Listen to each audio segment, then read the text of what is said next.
You've been getting home late again. Her voice had that sharp, polished edge, not quite accusation, not quite concern. My name is Jordan Winters, 52 years old, and owner of Ironwood Forge, a heavy equipment contracting firm I built from sweat, rust, and 18-hour days in Spokane, Washington. 15 years married to Cheryl. 15 years best friends with Wayne. 15 years thinking I understood what loyalty meant. That night, I stood in our kitchen, still in my steel-toed boots, dried concrete dust flaking off my sleeves. The weight of the day settled on my shoulders like it always did, familiar, expected.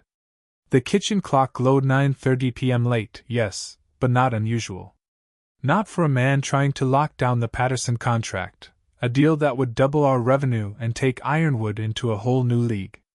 Big project, I muttered, scrubbing black grease from under my fingernails at the sink. You know how these bids are. Cheryl gave a tight nod, lips pressed into a line. She'd been different lately, edgy, distracted, always half-present. Her phone never left her side anymore. Always screen down on the counter. Always locked. She used to ask about my day, actually cared about the little wins and the setbacks. Now, it was just the dull scrape of a fork on her reheated dinner plate, silence pressing between us like a closed door. Wayne called, she said casually. Too casually. Wants to know if we're still on for the barbecue this weekend. I dried my hands slower than I needed to. Wayne Hoffman. My best friend since our 20s. Godfather to our son. The man who showed up when my dad died, who helped haul scrap off our first yard when the bank threatened foreclosure, who sat outside the hospital after Cheryl miscarried our second child. He was family. At least I thought so. Sure, I said after a beat. Tell him I'll bring the steaks. She smiled. One of those small, polite ones that didn't touch her eyes. Then her phone buzzed. She turned it over to read a message, and the smile changed, softer, almost private. She caught my gaze. Just Jennifer from book club, she offered though I hadn't asked. I gave a slight nod and headed toward the bathroom. The knot in my gut twisted tighter. That same knot I'd felt when Thompson Construction tried to undercut our last bid with imported equipment from Alberta. The same feeling I got when a bank manager called me, son, while turning down our expansion loan. That quiet alarm in my chest that whispered, something's off, pay attention. In the shower, hot water pounding across my back, I started piecing it together. Wayne's new truck. Cheryl's sudden interest in Thursday night book clubs. The way they both seemed to check their phones at the exact same time during dinner. I'd ignored it for weeks. Maybe months. But ignoring rot doesn't stop it from spreading. I met Wayne Hoffman back in 2010 on a job site just outside Spokane. He was site manager. I was subcontracting the equipment haul. Over lunch, we bonded over vintage Harleys and bad coffee. By the end of the month, we were riding together every weekend, wrenching on bikes, burning highways. When I founded Ironwood Forge 3 years later, Wayne was the first call I made. He put in $30,000, most of his savings, for a 15% stake. Never questioned my judgment, even when we were struggling to make payroll that first winter. Cheryl and I had already been married 7 years by then. She was with me when I was still running backhoes for an hourly wage. When we lived in that crumbling one-bedroom with the moldy ceiling and no insulation. She believed in Ironwood before anyone else did, even when her parents warned her I was a man with dirt under his nails and no future. We built our life the hard way. Together. A home. A business. A son, Thomas, now off at college studying engineering. Her parents came around eventually. At our 25th anniversary party, her dad finally told me I'd done all right, while sipping wine on the deck of the lake house they once said I'd never afford. Wayne had been there for it all. My best man. My emergency contact. The guy pacing the hospital hallway the night Thomas was born. It was always the three of us, me, Cheryl, and Wayne. A triangle I thought was unbreakable. But something changed last year. And the first real crack? That showed up at Christmas. Wayne's wife, Diane, had left him the year before. Said she needed space, needed to find herself. He'd spent Christmas with us, just like family. That's how it had always been. I remember how Cheryl laughed at one of his dumb jokes and touched his arm. Too familiar, too casual. How their eyes lingered just a second too long when they thought I wasn't watching. I told myself it was nothing. Wayne had been my best friend for over 15 years. You don't nuke a friendship like that over a hunch. You give the people closest to you the benefit of the doubt. But then came the odd little things. The missed calls on Cheryl's phone from Jennifer, always at weird hours. A new perfume she suddenly started wearing to book club. The way she'd jerk upright, guilty, when I walked in and caught her texting. And Wayne, he started showing up at the house when I wasn't there. Said he was helping Cheryl fix a leaky faucet. Dropped off invoices and blueprints he could have easily emailed. I said nothing. Just kept my head down and worked longer hours, chasing growth, trying to build something for us, for the life we had earned. Every man's got blind spots, especially when it comes to the people he trusts the most. Mine weren't blind. They were staring right back at me. And I still chose not to see them, until I couldn't avoid it anymore. It all unraveled on a Tuesday night in April. I'd wrapped early at the Patterson site, the same contract I'd been chasing for months. We finally got it. A win that was supposed to be shared. I felt good for the first time in weeks and thought maybe, just maybe, we could still turn things around. I stopped by the wine shop, picked up her favorite bottle. Something smooth. Thought we'd reconnect over dinner. Laugh like we used to. The house was quiet when I walked in. Too quiet for 7 p.m. Cheryl's car was in the driveway, but she wasn't in the kitchen or living room. No music, no TV. I set the wine on the counter. That's when I saw her phone, sitting by the sink, screen still glowing. I'd never once snooped through my wife's phone. Never needed to. But something about that moment, how quiet the house was, the tension I'd ignored for too long, made my hand move before I could talk myself out of it. The text lit up the screen. Wayne. Left my jacket upstairs. Don't tell Jordan I stopped by. I didn't freeze. I didn't shout. I just felt a slow, heavy certainty settle over me, like when the final bolt clicks into place, and the whole frame gives way. I took the stairs one at a time. Quiet. Controlled.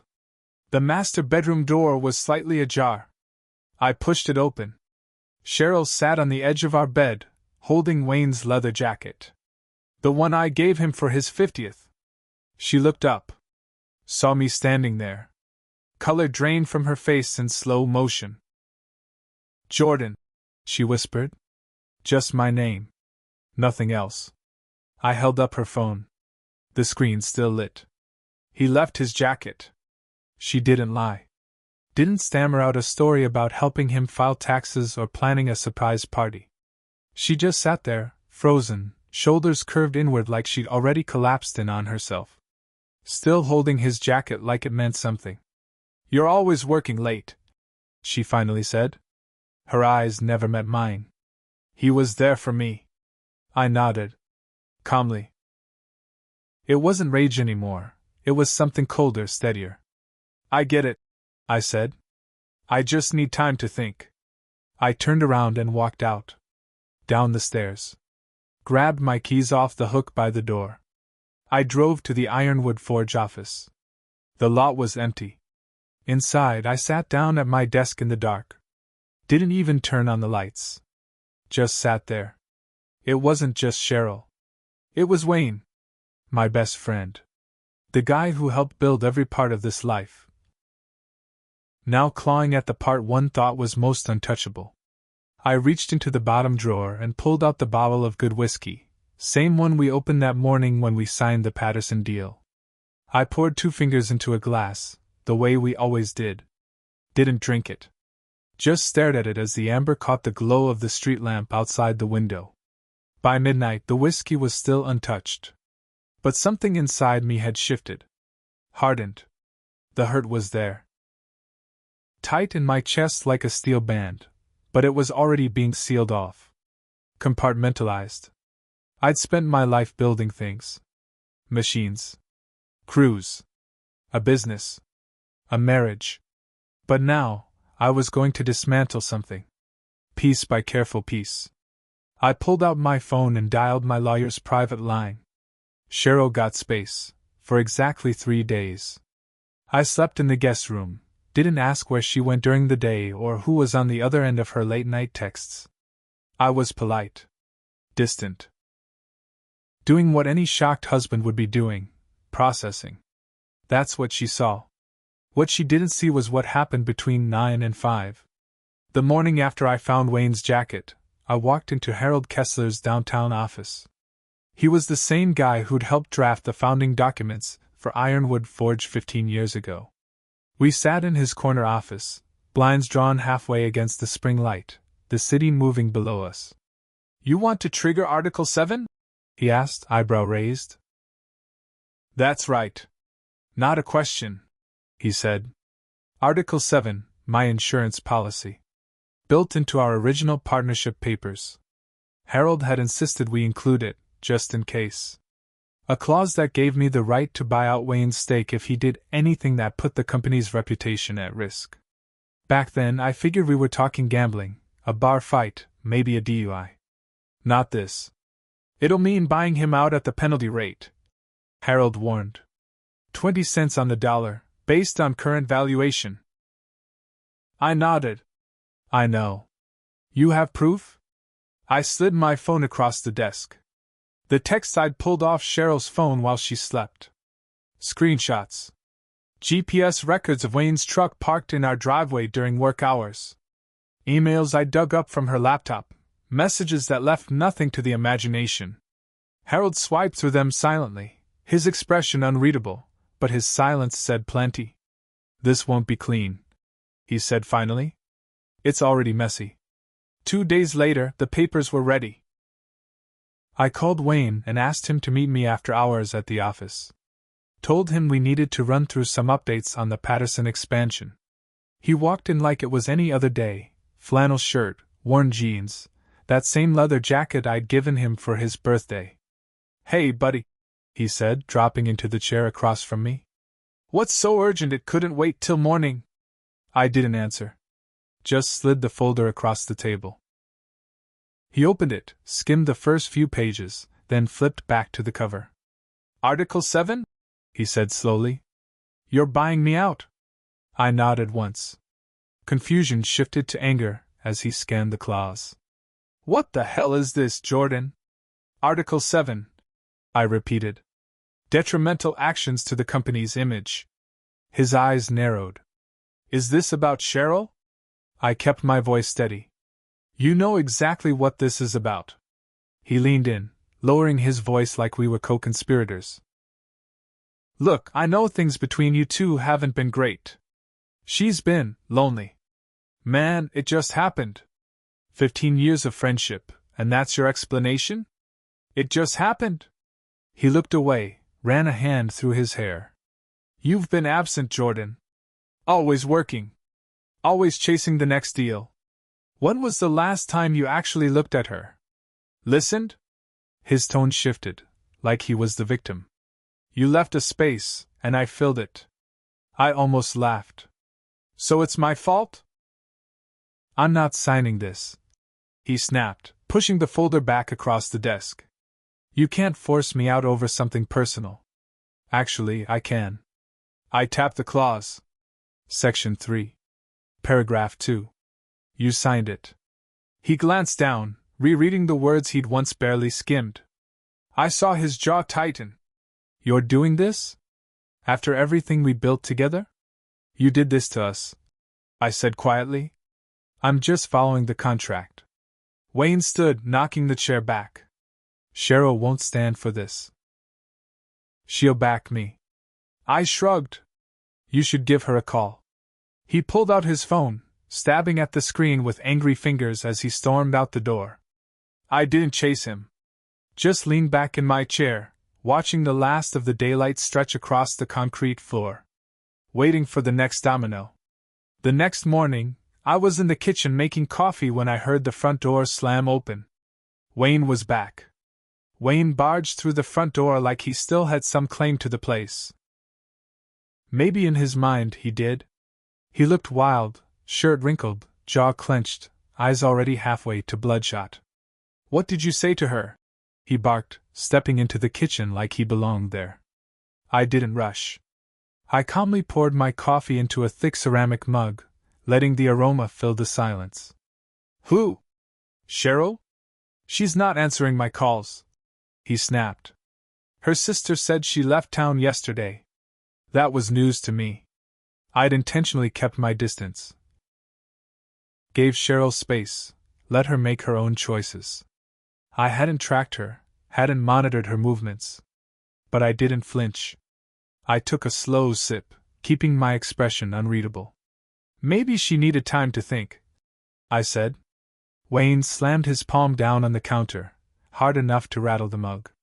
"Don't play this game with me, Jordan. You threatened her, didn't you? You made her choose between me and your damn money." I set the mug down, gently. No theatrics. "I didn't have to threaten anyone, Wayne. I showed her the same thing I showed you, the papers to dissolve our partnership. And then," I added, stepping a little closer, "I showed her something else." He tilted his head, uncertain. "Our prenup." Wayne blinked. "Your what?" "Our prenuptial agreement," I said evenly. "The one Cheryl and I signed when we got married. Her parents insisted on it to protect their assets. I agreed, but added a clause of my own. Infidelity nullifies any claim to shared property acquired during the marriage, including business shares." His mouth fell slightly open. "You're bluffing." I walked over to my home office and opened the filing cabinet's bottom drawer. Pulled out a slim, weathered folder. Inside, original signatures. The prenup. The amendment with the infidelity clause. All legally binding. I placed it on the kitchen counter and opened it for him to see. Wayne leaned over, scanning the pages. His face shifted from confusion to disbelief to something like awe. "You've been planning this, all along?" "No," I said quietly. "I've been protecting what's mine. There's a difference." He sank into the nearest chair, the weight of it all finally catching up to him. "So that's it? You strip us both of everything?" "Not everything," I said. "Just what you tried to steal." But I wasn't done. While Wayne had been too busy betraying every ounce of loyalty we'd built over 15 years, I'd been going through the books at Ironwood Forge. Digging deeper than he knew. And what I found made the affair look like the least of it. "There's more," I said, pulling out a second folder. "An audit." He straightened in his chair, sensing the shift in tone. I laid it out in front of him. "Audit of your expense accounts. The past 3 years." He didn't touch the papers. Just stared at them, hands curled into fists. "Jordan, that's not what it looks like." "Then tell me what it is." "Because to my accountant, it looks exactly like embezzlement." "Jesus," he whispered. $173,000. Ghost rentals. Inflated vendor invoices. Personal travel billed as logistics. I was going to put it back," he muttered, staring down. "With what?" I asked. "Your bank account's empty. Your divorce from Diane cleared you out. You used company money for the down payment on that house. To keep up appearances. To impress." I let the sentence hang. He couldn't meet my eyes. "What do you want?" he finally asked, voice hoarse. I closed the folder. "You sign the dissolution papers. Today. And this audit disappears. Or you fight me, and I hand this over to the district attorney." Wayne stared at me, broken in a way I hadn't seen before. "You thought of everything." "No," I said. "I never thought I'd have to." Their project was mine to protect. I assured them, face to face, that the restructuring inside Ironwood Forge wouldn't touch their deadlines or the quality of our work. Old man Patterson, grizzled and blunt as ever, clapped me on the shoulder and said, "We always knew we were hiring you, Jordan. Not just some company logo." While Wayne was still taping up boxes in his office, I was across town shaking hands with 3 of our biggest clients, personally walking them through the changes, and getting them to sign new contracts, with me, not the company. By the time Wayne carried out his framed photos and the coffee mug with our old logo on it, I had secured over 80% of our yearly revenue through updated agreements that tied their business directly to me. A week later, Cheryl came back. I was in the backyard splitting firewood when her car pulled into the driveway. She got out slowly, her expression cautious, almost wary, like she was stepping into a house that didn't feel familiar anymore. "Maybe it wasn't. We need to talk," she said as she approached. I set the axe down, wiping sweat from my brow. "About us," she added after a pause. "About what happens next." Her tone was calm, practiced. I could tell she'd been rehearsing this speech, probably for days. "I've already filed the divorce papers," I said, cutting through it. "Your copy's on the kitchen counter." She blinked, like she hadn't expected me to be 2 steps ahead. "Just like that?" she said, thrown off. 15 years, and you're just walking away? No fight? No discussion?" It almost made me laugh. "Almost. You made that decision a long time ago," I replied. "I'm just finishing what you started." She looked down at the grass. "People make mistakes, Jordan. Marriages come back from worse. People forgive." I lifted another log and lined it up. This wasn't a mistake. It was a decision. One you made again and again. I brought the axe down clean through the wood. The crack echoed through the quiet yard. "What about the house?" she asked, shifting gears. "And your retirement accounts?" "I talked to my lawyer. He says I'm entitled to half." I laid the axe aside again, turned to face her. "Your lawyer should take another look at the prenup. Pay special attention to the infidelity clause." Her face paled. "That old thing? We signed that 20 years ago. That can't possibly still hold up." "It does," I said. "And it will. But I'm not leaving you with nothing. You'll keep the vacation cabin and a modest settlement. Enough to start over. Not enough to split with Wayne." She flinched at his name. "What does Wayne have to do with this divorce?" "Nothing," I said. "Not anymore. He's been bought out. And the money he embezzled? It's being reclaimed through the sale of his shares." She sat down on the bench near the garden, her breath catching. "Embezzled?" she asked quietly. "What are you talking about?" And in that moment I saw it, she didn't know. All this time, she hadn't realized Wayne had been stealing just to afford the life that impressed her. The dinners. The gifts. The long weekends. He'd been using the company to fund their fantasy. "Ask him yourself," I said, picking up the axe again. "Though I doubt he'll take your calls now. He lost his golden goose." She looked at me like I was someone she didn't recognize. And maybe I was. The man who would have moved mountains for her. Who would have forgiven everything just to hold on to the life we built. That version of me died the night I found Wayne's jacket in our bedroom. "Who are you?" she whispered. I split another log. "Someone done carrying people who were planning to drop me."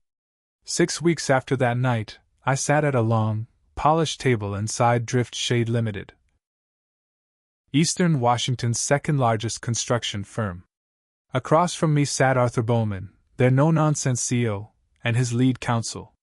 Between us sat a thick stack of acquisition papers, Ironwood's fate, bound and paginated. "One last chance to back out," Arthur said, folding his hands. "Once you sign, there's no reversing it." I reached for the pen and met his eyes. "I'm not the one who'll be having regrets." This wasn't about bitterness. It wasn't even about revenge anymore. This was about legacy. About starting fresh, but with everything I had earned intact. 2 weeks after I forced Wayne out, this opportunity had landed in my lap. And I had every intention of making sure Ironwood's name, my name, meant something again. A call from Arthur changed everything. Driftshade had been trying to grow their heavy equipment division for years, and with the Patterson contract locked in and Ironwood's reputation cleaner than ever, the timing couldn't have been better. I could have walked away, could have doubled down on rebuilding the company myself. But every time I stepped into that office, every time I passed Wayne's old desk or saw Cheryl's handwriting on a sticky note, it reminded me of what I'd lost. I didn't need a renovation. I needed a reset. So I made the deal. Driftshade would acquire Ironwood Forge for double its appraised value, with one condition. I'd stay on for 2 years as division president, bringing over my clients, my crews, and my knowledge. After that, I'd be free. Retire, start something new, disappear, whatever I wanted. I signed the final page of the contract and slid it back across the table. Arthur's secretary knocked lightly on the door. "Mr. Bowman, there's someone here to see Mr. Winters." "A Mr. Hoffman." Arthur looked at me. I nodded. Wayne stepped in, his jaw tight, eyes flashing. "You sold the company?" he snapped. "Didn't even offer me a chance to buy back in?" I turned to Arthur, extended my hand. "Thank you for your time. I look forward to what we'll build together." The Driftshade execs began filing out, giving Wayne a wide berth. Once the room was clear, I faced him fully. "You're right," I said. "I sold it. $17 million. He blinked like I'd slapped him. 17? I nodded slowly. "Your shares were worth around 600,000 when you sold them back to me. I paid you 120. His mouth opened. "You, son of a, I'd choose your next words carefully," I said quietly. "You're already on thin ice, Wayne." He balled his fists. "This isn't over. Actually," I said, tucking the contract into my briefcase, "it is." 1 year later, I stood on the deck of my new place overlooking the Columbia River. Not the old vacation house Cheryl got in the divorce. This one was all mine. Bigger. Quieter. A private workshop out back where I spent mornings restoring a 1967 Harley I'd been chasing since I was 19. The divorce had been final for 9 months. Cheryl didn't contest a thing after her lawyer reviewed the prenup. She'd taken the offer I'd extended from the start. Reasonable, not generous. Word around town was she and Wayne gave their relationship a try. It lasted a couple of months, just long enough for reality to sink in. Wayne couldn't keep up with the lifestyle she was used to. Not after losing his cut of Ironwood. Not after every whisper in our industry had his name tied to shady books and backroom deals. Cheryl moved to Seattle. Trying, I heard, to start over. Wayne didn't land as well. After our last run-in, he tried starting a rental business of his own. Called the same clients we'd built together, but no one bit. They'd heard the stories about his exit, the audit, the embezzlement, and no one wanted that risk. Last I heard, he was working a salaried job with a mid-sized outfit in Idaho. From co-owner to mid-level manager in under a year. A steep fall for a man who once signed contracts with the Silver Mont Blanc and handed out cigars at client dinners. I took a sip of my coffee, watching an osprey circle lazily above the river. My phone buzzed, a text from Thomas. "Coming home this weekend. Dinner?" I smiled. "Always free for you." At 53, this wasn't the life I thought I'd be living. The marriage was gone. The best friend I trusted more than blood was a stranger. The company I built was under a different flag. But I still ran the show. I had my son. My integrity. And $17 million invested in places where no one could touch it. I'd lost illusions. But I'd kept the truth. Some men spend their whole lives learning who they can trust. I learned it in one sharp, brutal season. Costly? Yes. But worth every penny.